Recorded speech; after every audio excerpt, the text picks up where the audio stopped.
Mr. President. Senator from Oregon.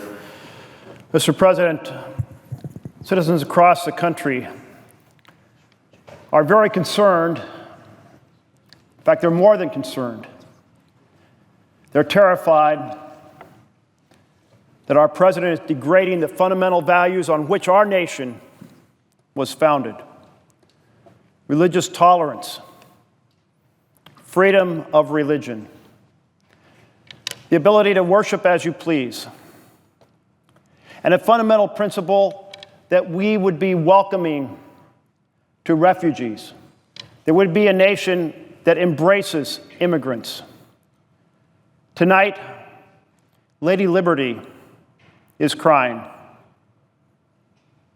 She said, "Give me your tired, your poor, your huddled masses yearning to breathe free." But our president has slammed the door on the tired and the poor and the huddled masses. It is an action that citizens in my home state have come out to protest. They've gone to the airport in Portland en masse 2 days in a row to say that we are welcoming to the world, that we are not going to slam the door shut on refugees, that we are not going to single out Muslim nations and say we do not want you here. And indeed, I held 2 town halls over the weekend.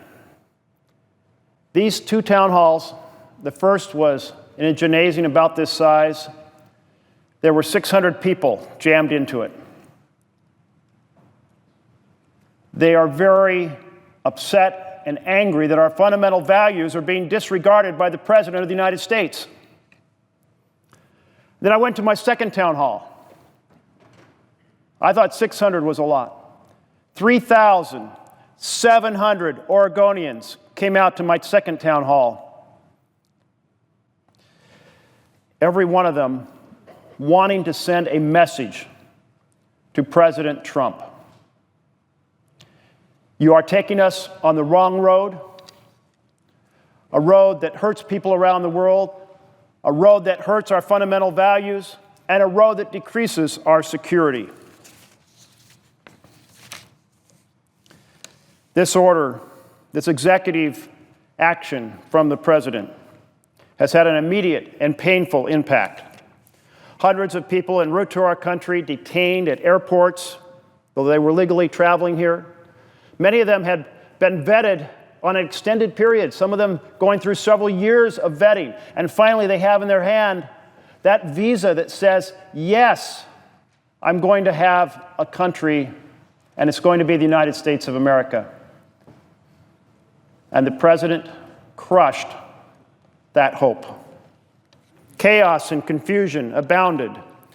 Lawyers and protesters and advocates descended on airports everywhere across this country to tell the administration that there is no mandate, no public will for this path that is so destructive to our values.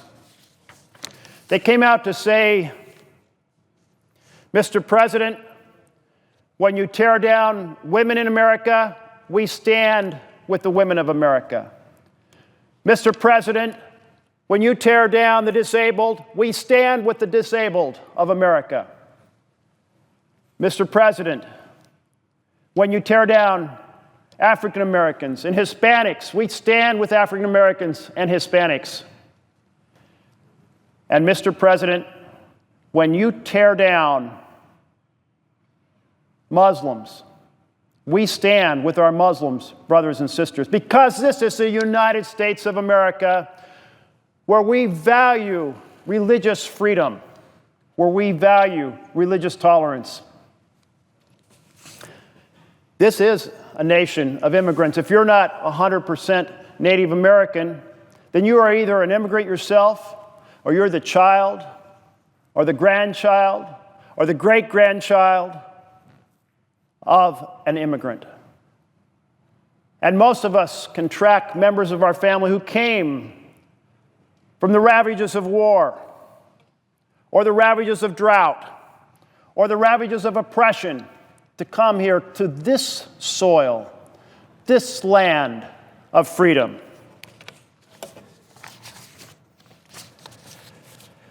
James Madison remarked, "America was indebted to immigration for her settlement and her prosperity."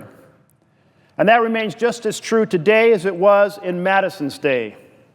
Here we stand.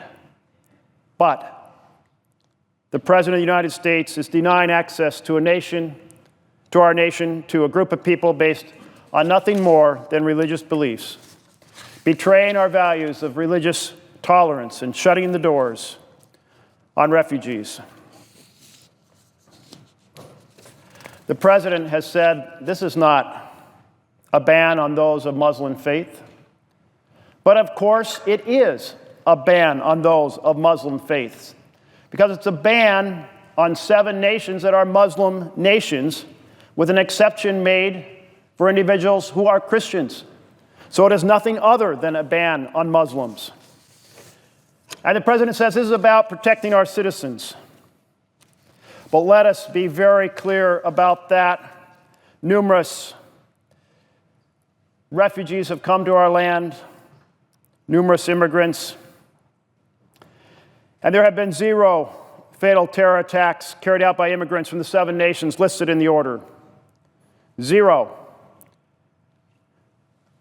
Now, we have been attacked by individuals from other countries who weren't listed in this order. From Saudi Arabia, from the United Arab Emirates, from Egypt and Lebanon. Those nations aren't listed on this order. What we do know is that this ban does not make our nation safer.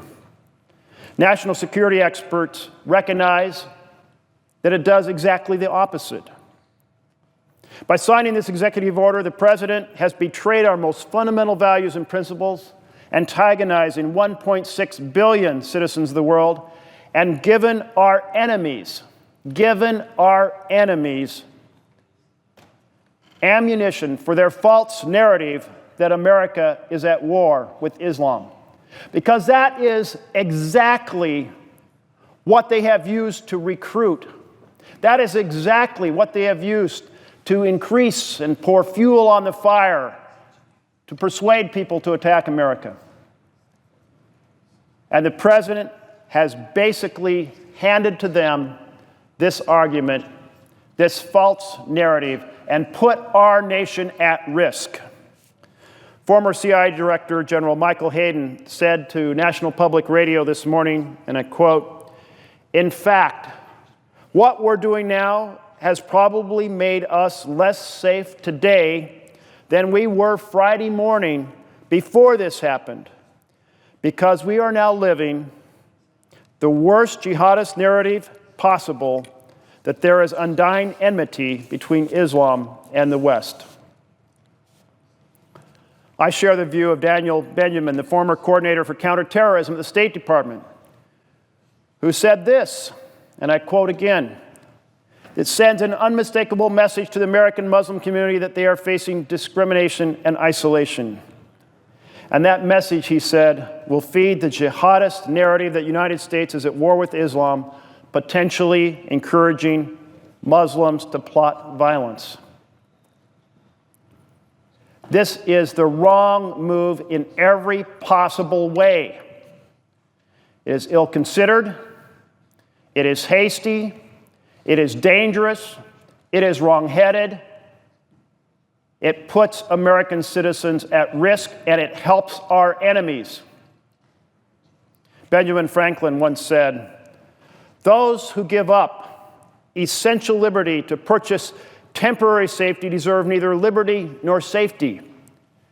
And in this case, President Trump's executive order has degraded both our liberty and our security, both our liberty and our safety. We've turned our backs on friends and allies who are helping us in the war against ISIS. The President has made it clear that he wants to take on ISIS, as we have been, but he wants to amplify it, and he has sabotaged that effort with this executive order.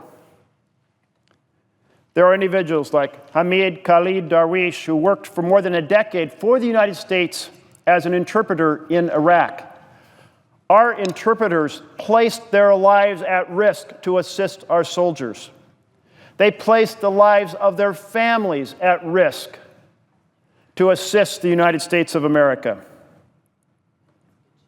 This man risked his life for more than 10 years for us, and how is he greeted when he arrives here in our country? Greeted with handcuffs. Muslim Iraqi interpreters like Mr. Darwish have earned the right to come to America.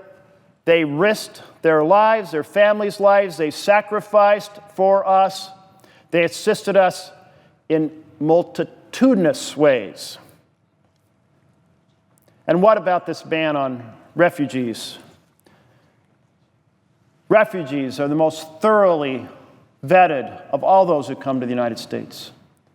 If a terrorist wants to come to the United States, a terrorist wouldn't attempt to come as a refugee. It'd be 1 to 2 years waiting in miserable conditions in a refugee camp with all kinds of vetting, and they might never get permission to come. If you want intense vetting, then look to how we vet refugees. Blocking women and children and interpreters from coming to our country who have been the most thoroughly vetted of all potential immigrants is simply wrong. In fact, the model for vetting refugees is intense. Women and orphans just searching for a safe haven. But we've turned our back and we've slammed the door. Mr. President, America is better than this.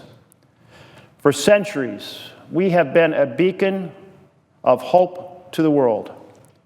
We have a beacon of justice, a beacon of compassion, and we must restore our nation as a beacon of hope and justice and liberty and compassion. Millions of Americans are coming out in the snow and the rain, in some places in good weather.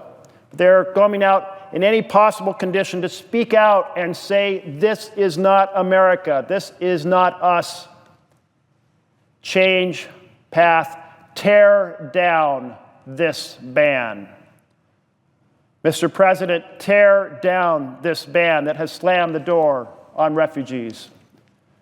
Mr. President, tear down this ban which has placed our nation at risk. Let us together put our nation back on track. Let us together fight for the values that made America great for the last 2 centuries. Let us together fight for the richness of our culture and our community, the strength of our society that comes from being a nation of immigrants. We need to act and act urgently. Mr. President, I yield the floor.